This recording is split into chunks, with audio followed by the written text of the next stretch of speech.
प्रधान आदमी हो जाता तो अपने बच्चे को मदरसे में पढ़ाने से शर्माता है कि मैं प्रधान हूँ, कोटेदार हूँ, मैं मालदार आदमी, मेरा बच्चा मदरसे में जाएगा, मेरा बच्चा कॉलेज में जाएगा, यूनिवर्सिटी में जाएगा, मदरसा तो गरीब बच्चों की जगह है, लोग ये सोचते हैं। लेकिन हजरत उमर फारूक आजम अमीरुल मोमिनीन बादशाह इस्लाम, और उनका लड़का मदीने के मदरसे में पढ़ता था, उसका नाम था अब्दुल्ला। एक दिन नहीं गया पढ़ने तो हजरत उमर ने बुलाया, कहा बेटा पढ़ने नहीं गए? कहा अब्बा जब तक नया कपड़ा नहीं बनवाओगे नहीं जाऊंगा, ये पुराना कपड़ा पहन के जाता हूँ, मेरे साथी हंसते हैं कि अमीरुल मोमिनीन का लड़का और पुराना धुराना कपड़ा पहन के आता है, अब्बा नया कपड़ा बनवा दो तो जाएंगे वरना नहीं जाएंगे। तो हजरत उमर अमीरुल मोमिनीन थे, लेकिन सादगी का आलम देखो। अपने नौकर से कहा, खादिम से, कि जाओ बैंक के मैनेजर से 4 रुपया ले आओ और कह दो 4 रुपया मेरे नाम पर उधार दे दें, जब मेरा महीना पूरा होगा तो मेरी तनख्वाह में से काट लेंगे।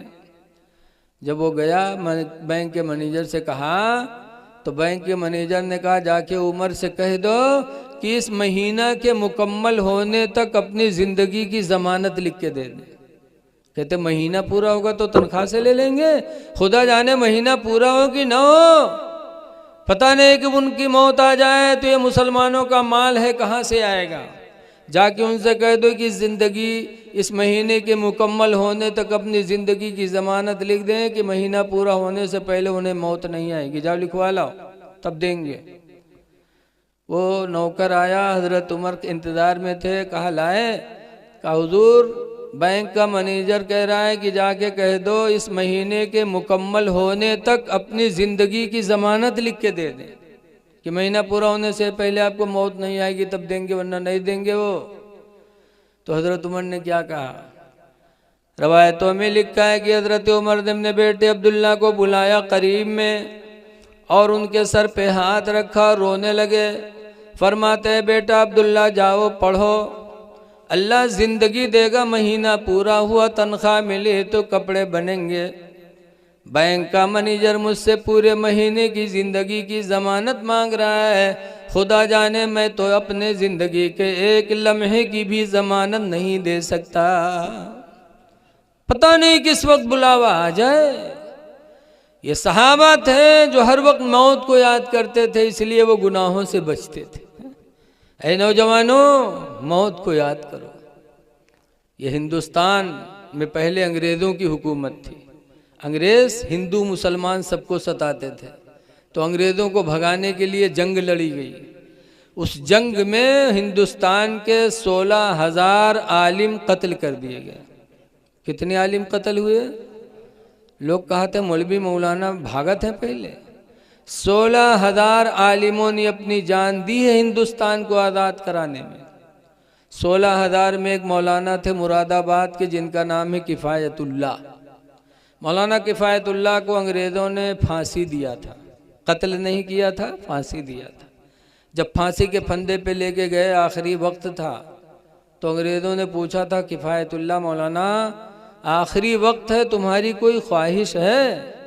कोई ख्वाहिश हो तो बताओ। तो मौलाना किफ़ायतुल्लाह ने कहा था एक ख्वाहिश है। कहा क्या? कहा एक कलम दे दो और एक कागज़ दे दो। तब अंग्रेज़ों ने एक कलम दिया था, एक कागज़ दिया था। तब मौलाना किफ़ायतुल्लाह फांसी पे चढ़ते चढ़ते उन्होंने कागज़ पे एक तहरीर लिखी थी। क्या लिखी थी? उन्होंने समझाया था कि अंग्रेज़ों तुम समझते हो कि हमें फांसी दे दोगे तो तुम दुनिया में हमेशा रहोगे। लिखा था कि कोई गुल बाकी रहेगा ना चमन रह जाएगा, कोई गुल बाकी रहेगा ना चमन रह जाएगा, एक रसूलुल्लाह का दीन हसन रह जाएगा। हम सफ़ीरो बाग में हैं कोई दम के चहचहे। ये दुनिया बाग है, हम लोग थोड़ी देर के लिए इसमें चहचहा रहे हैं। हम सफ़ीरो बाग में है कोई दम के चहचहे, और बुलबुलें उड़ जाएंगी, सूना चमन रह जाएगा, सब चले जाएंगे। अतलसो कम ख्वाब की पोशाक पे नाज़ा न हो, अतलसो कम ख्वाब की पोशाक पे, यानी गद्दों पे नाज न करो और अपनी पोशाक पे नाज न करो कि हमारा कपड़ा बहुत अच्छा है। अतलसो कम ख्वाब की पोशाक पे नाज़ा न हो, और इस तने बेजान पर खाले कफन रह जाएगा। नाज न करो कपड़े पे। हमारी माँ बहनें भी ना कपड़े पे बहुत नाज करती हैं। शादी ब्याह में है पहनी है गरारा, तो कैसे उठाए के चली, लागत है इंसान न हो आंधी बवंडर हो उड़ा लीजिए सब। ये क्या है? बहुत से मेहरुए तो इतना गरू गरारा पहनत हैं कि खुद नहीं उठाए पाओ थे तो दो मेहरुआ या हर बार से पकड़त तब वो चलत है। बताओ, अब कहूँ पंजम फंस जाओ गिरे तो थू थू रह जाइए। ऐ मेरी माँ बहनों, ये लिबास न पहनो। गरारा में दो गुना है।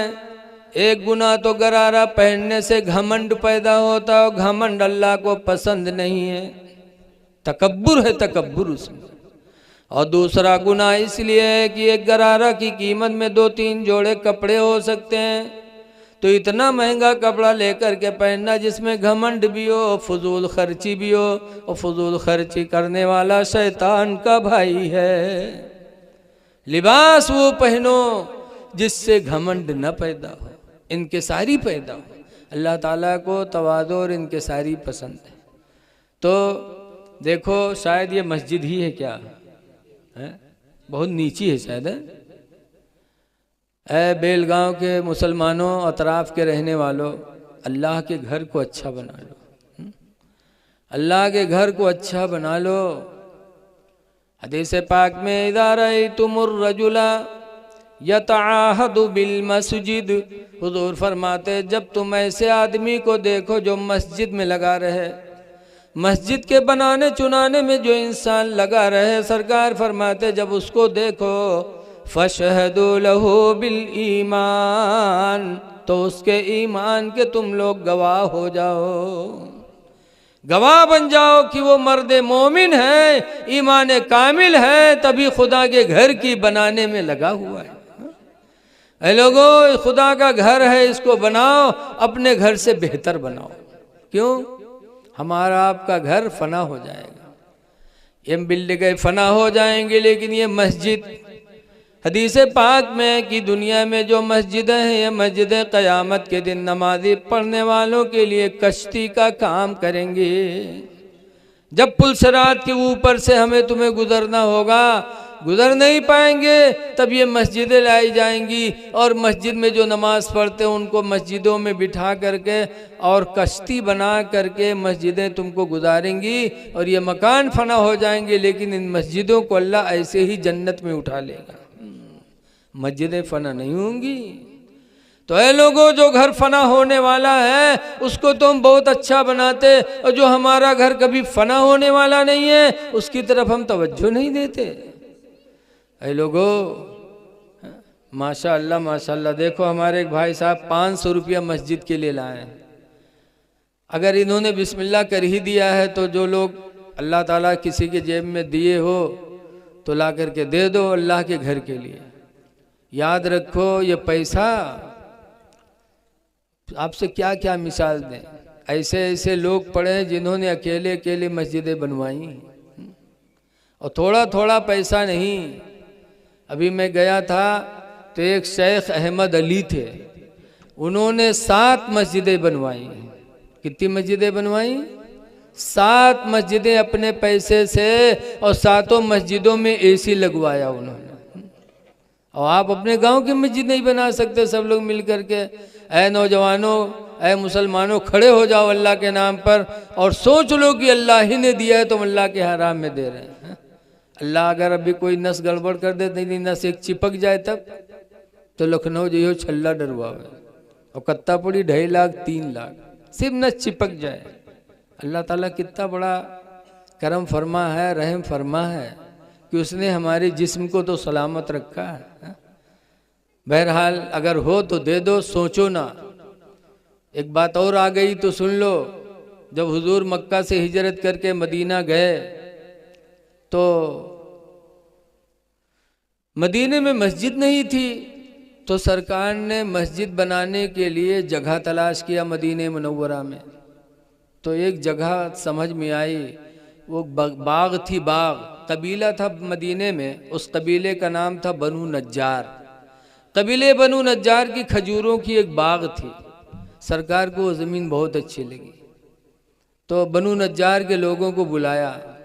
कहे बनु नज्जार के लोगों, ये ज़मीन मुझे बड़ी अच्छी लगती, इस ज़मीन में हम मस्जिद बनाना चाहते हैं, लिहाजा इसकी कीमत ले लो, जो कीमत चाहो ले लो और मुझे दे दो, मैं मस्जिद बना लूँ।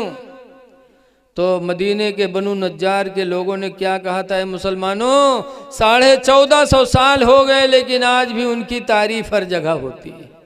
बनु नज्जार के लोगों ने कहा था, अल्लाह के रसूल हमारी मस्जिद में आप हमारी जगह में मस्जिद बनाएंगे और उस जगह की कीमत हम आपसे लेंगे? ना ना, खुदा की कसम इसकी कीमत हम आपसे नहीं लेंगे, मस्जिद बनाइए, इसकी कीमत तो हम क़यामत के दिन खुदा ही से लेंगे। इसकी कीमत हम आपसे नहीं लेंगे, खुदा से लेंगे। और बनु नज्जार के लोगों ने जगह दिया। आज मस्जिद नबवी बनी हुई है, जहाँ 1 रकात कोई नमाज पढ़ता है तो 50,000 रकातों का सवाब मिलता है, जिसमें सरकार ने फरमाया जो 40 नमाज बाजमात अदा कर ले उसके लिए जन्नत का दाखिले का सहारा है। ऐ लोगों, मस्जिदें बड़ी, खुद इस रुए ज़मीन पर मस्जिदों से बेहतर कोई जगह है ही नहीं। इसलिए आप कोशिश करो, दुआ करो कि अल्लाह ताला आपकी मेहनत की कमाई मस्जिद में खर्च होने दे। दरूद शरीफ पढ़ लीजिए, अल्लाहुम्मा सल्ली अला सय्यिदना मौलाना मोहम्मद बारिक वसल्लम सलातो व सलामन अलैका या सय्यदी या रसूल अल्लाह सल्लल्लाहु अलैहि वसल्लम। मुझे मालूम है कि आप पैसा लेके नहीं आए होंगे, लेकिन आप दिल में ठान लो कि इंशाअल्लाह गल्ला पैदा हुआ है, हम गल्ला देंगे, इसमें भरपूर गेहूँ पैदा होगा, गेहूँ देंगे, गन्ना कटेगा, गन्ने का देंगे, और इस खुदा के घर को हम खूबसूरत बनाएंगे। सोच लो इंशाअल्लाह और अहद कर लो तो देखो फिर आपकी ज़िंदगी में कैसी कैसी तरक्कियाँ आती हैं, आप सोच भी नहीं सकते जो तरक्की अल्लाह अपने घर की बरकत से आपको अता फरमाएगा। बहरहाल मैं कुछ दीनी बातें कहने आया हूँ, आप लोगों ने बुलाया है तो मैं आप हजरात से गुजारिश करता हूँ कि अल्लाह ताला ने आपको बहुत खूबसूरत पैदा किया। बोलो, अल्लाह ताला कुरान हकीम में फरमाता है, लक़द खलक़नल इंसान फ़ी अहसन तक़वीम, यकीनन इंसान को हमने सबसे अच्छी सूरत में बनाया है। सबसे अच्छी सूरत में अल्लाह ने इंसान को बनाया है,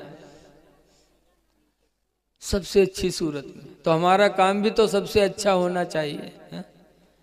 लेकिन आज हमारे कुछ नौजवान ऐसे हैं कि चेहरा तो बड़ा अच्छा लगता, अल्लाह ने खूबसूरत बनाया तो चेहरा खूबसूरत लग रहा है, लेकिन पान पुकार गुटखा खाए खाए के मुँह इतना करिया कह लेने की खोले थे तो लगा थे कोई भुजबक बाहर हो।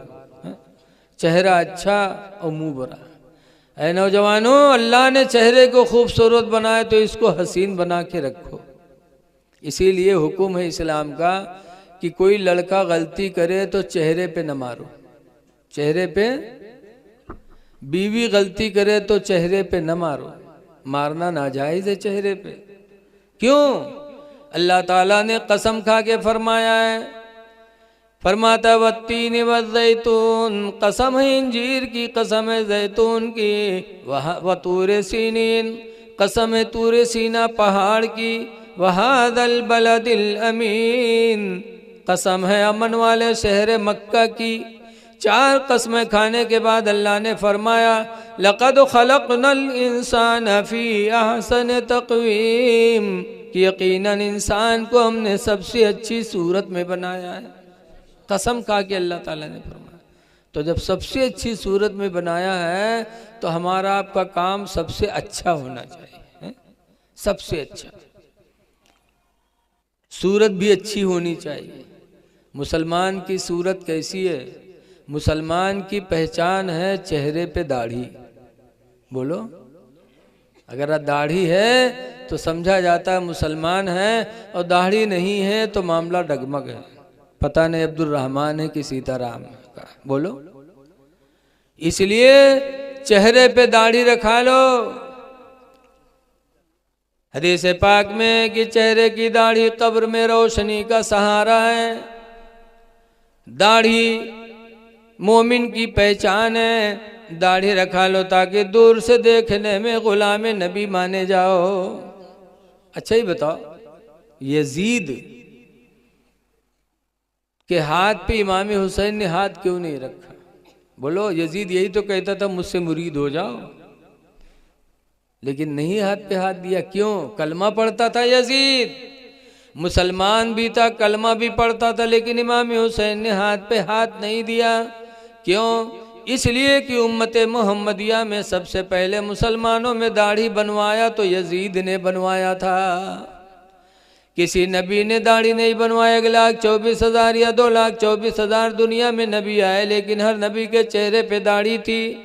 हज्जतुल विदा में रसूलुल्लाह के साथ मिना की मैदान में 1,40,000 सहाबा थे, लेकिन हर सहाबी के चेहरे पे दाढ़ी थी। न किसी सहाबी ने दाढ़ी बनवाई, न किसी नबी ने दाढ़ी बनवाई। उम्मत मोहम्मदिया में सबसे पहले दाढ़ी यजीद ने बनवाई थी। नमाजों को छोड़ा था, शराब पीने लगा था, तो इमाम हुसैन ने हाथ पे हाथ नहीं दिया। मदीना छोड़ना पड़ा, छोड़ दिया। अच्छा बताओ, वतन छोड़ने में कितनी बड़ी दिक्कत होती है। आप बेलगांव में पैदा हुए और यहाँ कोई इतना तंग करे कि आपको गांव छोड़ना पड़े तो कितनी तकलीफ होगी। और हुसैन को मदीना छोड़ना पड़ रहा है, जहाँ पैदा हुए, बड़े हुए, सब कुछ हुए। और मदीना वो सरजमीन है जहाँ पर हर मुसलमान जाने की तमन्ना करता है। बोलो, है आप लोगों के दिलों में मोहब्बत के नहीं है? हर मुसलमान चाहता अल्लाह हमें मदीने का सफ़र करा दे, मदीना देखने को मिल जाए। क्यों? मदीना बड़ा प्यारा शहर है। आला हजरत इमाम अहले सुन्नत फरमाते हैं मदीना जाने वालों के बारे में, हाँ हाँ रहे मदीना है गाफिल जरा तू जाग। हाँ हाँ रहे मदीना है गाफिल जरा तू जाग। ऐ पाँव रखने वाले ये जा चश्मो सर की है। मदीना छोड़ दिया, मक्का गए, मक्का भी छोड़ दिया, करबला गए, जान देनी पड़ी, जान दे दी, लेकिन यजीद के हाथ में हाथ नहीं दिया। क्यों? उसने दाढ़ी बनवाई थी, नमाजों को छोड़ा था, शराब पीने लगा था।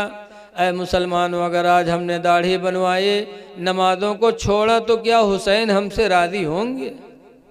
बोलो भैया, या हुसैन करना बेकार है, या अली करना बेकार है। या हुसैन या अली कहना जब ही फ़ायदेमंद होगा जब हुसैन के नक्शे कदम को हम अपनाएंगे। इसलिए गुजारिश है कि नेकियां कर लो, और कुछ हुकूकुल इबाद हैं उनको भी अपने तई अदा करने की कोशिश करो। एक हदीस पाक में हुज़ूर फरमाते, उस्कुरुली वली वालिदैक, ऐ मेरे बंदो तुम मेरा शुक्र अदा करो और अपने माँ बाप का शुक्रिया अदा करो। एक जगह अल्लाह फरमाता, वख़फ़िद लहुमा जनाहज़्ज़ुल्लि मिनर रहमा, ऐ मेरे बंदो अपने माँ बाप को देखो तो अपने दोनों बाजुओं को झुका लिया करो। माँ बाप की ताज़ीम बहुत ज़रूरी।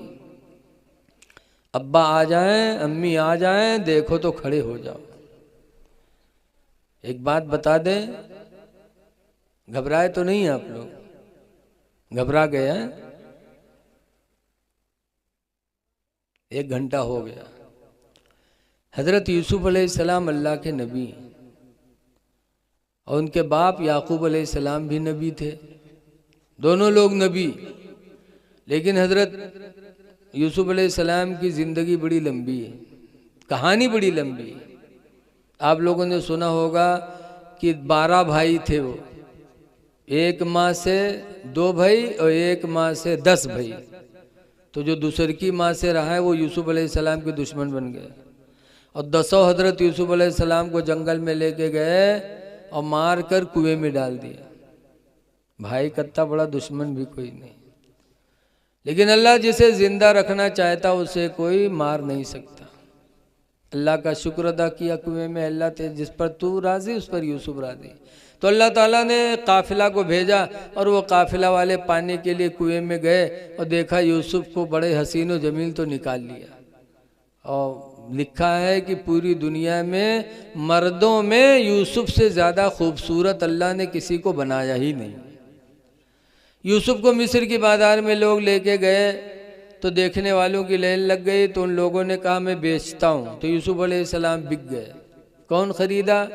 मिस्र का बादशाह खरीद कर लाया और मिस्र की बीवी जुलेखा थी। जुलेखा की शादी से पहले जुलेखा के ख्वाब में यूसुफ की तस्वीर दिखाई गई थी।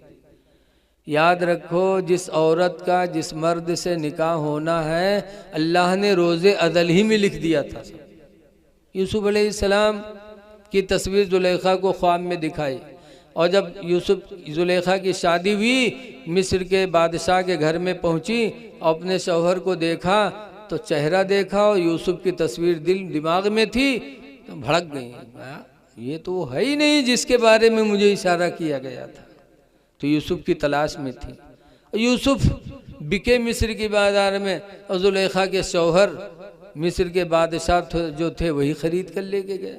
और जब गए यूसुफ और जुलेखा ने यूसुफ को देखा तो यूसुफ के जहन, जुलेखा की जो तस्वीर जहन में थी यूसुफ की तस्वीर से मिल गई। तो जुलेखा यूसुफ की दीवाना हो गई, दीवानी हो गई। और ऐसी दीवानी हुई कि हुक्म दिया कि 7 कमरों का महल बनाया जाए। 7 मलका थी बादशाह की, ऑर्डर हुआ 7 कमरों का महल बना। और जब महल बन के तैयार हुआ तो जुलेखा पहले कमरे में लेके गई यूसुफ को, दूसरे में ले गई, तीसरे में ले गई और सब में ताला मारते चली गई। 7वें में जब लेके गई तब जुलेखा ने यूसुफ अलैहिस्सलाम से मिलना चाहा। तो यूसुफ अलैहिस्सलाम ने कहा जुलेखा दूर रहो, इस खुशी के महल को गम का महल न बनाओ जुलेखा। लेकिन जुलेखा ना मानी, आगे बढ़ी। तब फिर यूसुफ अलैहिस्सलाम ने फरमाया जुलेखा सुन लो, ये तुम 7वें कमरे में लेकर के आई हो इसलिए कि कोई देख न सके। लेकिन जुलेखा सुन लो, इस बंद महल में भी मेरा रब हमें तुम्हें देख रहा है। जुलेखा न तुम बर्बाद हो न हमें बर्बाद करो। लेकिन जुलेखा दीवानी थी, न मानी। फिर आगे बढ़ी तो यूसुफ अलैहिस्सलाम भगे। जब भगे तो यूसुफ का कुर्ता जुलेखा ने पकड़ा, खींचा तो यूसुफ का कुर्ता तो फट गया। लेकिन यूसुफ रुके नहीं। मिन जानिबे इलाही दरवाजे भी खुलते चले गए, ताले भी टूटते चले गए और यूसुफ अलैहिस्सलाम 7 कमरे से बाहर आ गए। याद रखो, जब इंसान गुनाह से बचने का इरादा करता तो अल्लाह ताला हालात भी वैसे पैदा कर देता। कुरान में अल्लाह का वादा है, मन यत्तकिल्लाह, जो अल्लाह से डरेगा, यजअल लहू मखरजा, अल्लाह उसके लिए कोई ना कोई रास्ता जरूर बना देगा। बाहर निकल गए, सारे ताले टूटे, दरवाजे खुद ब खुद खुले, यूसुफ बाहर हो गए। अब जुलेखा जब अपने मकसद में कामयाब न हुई तो जुलेखा बाहर निकली और भल भल भल भल आंसू गिरने लगे, रोने लगे। इन औरतों के आंसू बहुत जल्दी निकलते, लागत है कि दुबट्टम लहसुन लगाए रहा थे का, भल भल भल भल रोए लगे। आई कहा बादशाह से कि इस गुलाम की सजा क्या होगी? आपकी बीवी के बदन में इसने हाल लगाया है, इसकी सजा क्या होगी? औरतों का मकर बड़ा तगड़ा होता है, उल्टे लाके तोहमत दर रख दिया। अब यूसुफ अलैहिस्सलाम के बारे में चे में गोइयाँ होने लगी। तो कमेटी बैठी कि इस मामले की तहकीक की जाए।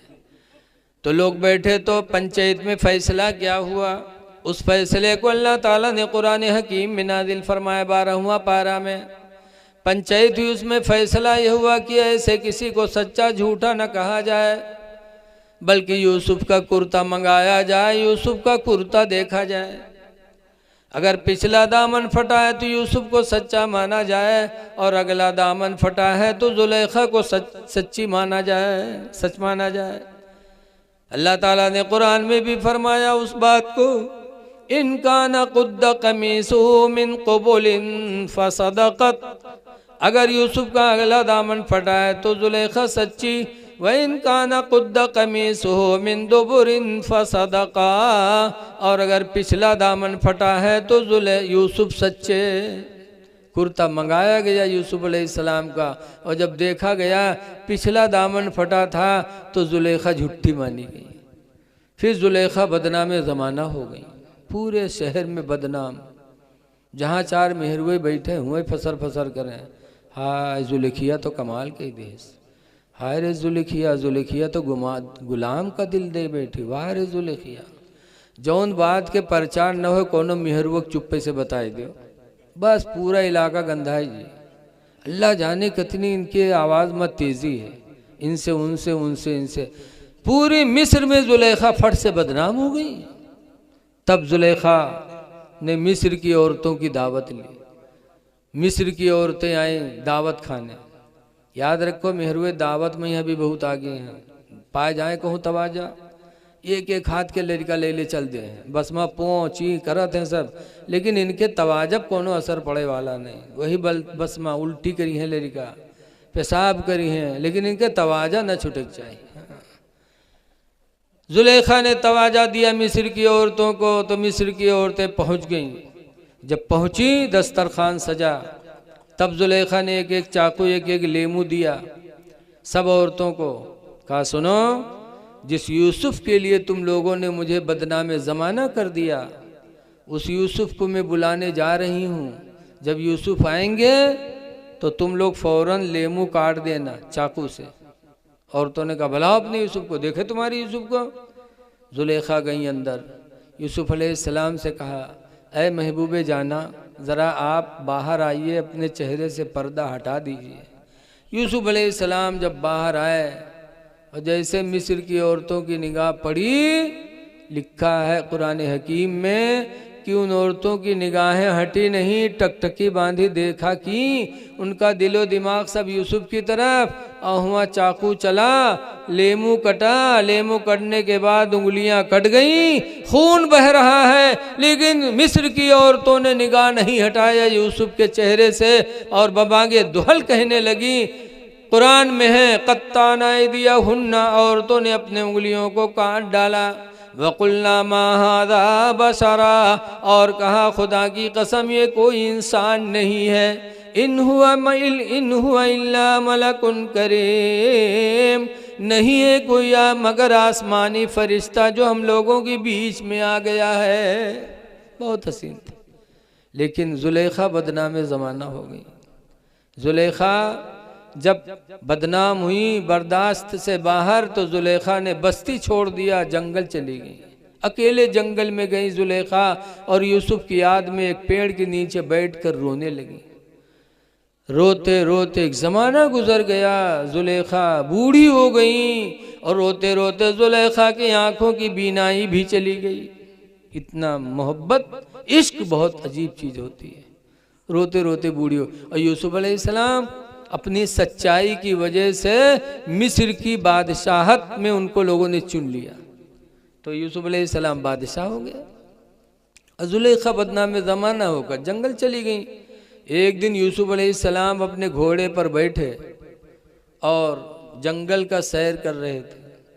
जब जंगल में सैर करते करते जुलेखा के करीब से यूसुफ अलैहिस्सलाम का घोड़ा गुजरा, और यूसुफ अलैहिस्सलाम की खुशबू जब जुलेखा को मिली, याद रखो हर नबी महका करते थे, हर नबी। जब यूसुफ अलैहिस्सलाम महक की खुशबू जुलेखा को मिली, तब जुलेखा समझ गई। तब जुलेखा ने एक दुआ मांगी थी, जुलेखा की बोली कुरान में है, 12वां पारा में जुलेखा ने कहा था, सुबहान मन जालल अबीद मुलूका, पाक है वो मेरा परवरदिगार जिसने गुलाम को बादशाह बना दिया। गुलाम थे, बादशाही मिल गई। व सुबहान मन जालल मुलूक अबीदा, और पाक है वो परवरदिगार जिसने मुझ जैसी मलका को नौकरानी बना दिया। जो गुलाम था बादशाह हो गया, जो मलका थी नौकरानी हो गई। अल्लाह तेरा फैसला कैसा है। जब जुलेखा की बोली यूसुफ अलैहिस्सलाम सुने तब करीब गए, देखा बड़ा तरस आया। कहा जुलेखा क्या हाल है। जुलेखा कहती हैं यूसुफ देख रहे हो तुम्हारी याद में रोते रोते मैंने जवानी गंवा दी, आंखों की बीनाई भी गंवा दिया। यूसुफ कहते मेरे लायक कोई खिदमत हो तो बताओ। तो जुलेखा ने कहा था यूसुफ दुआ कर दो जिस खुदा ने तुम्हें गुलामी से निकाल कर बादशाहत अता की है, उस खुदा से दुआ कर दो कि अल्लाह ताला हमारी आंखों की गई हुई रोशनी वापस कर दे। तो यूसुफ अलैहिस्सलाम ने दुआ मांगी, जुलेखा की आंख की रोशनी वापस आ गई। कहो सुभान अल्लाह, ये अल्लाह की कुदरत है, जिस हाल में चाहे रखे। जब जुलेखा की आंखों की रोशनी वापस आ गई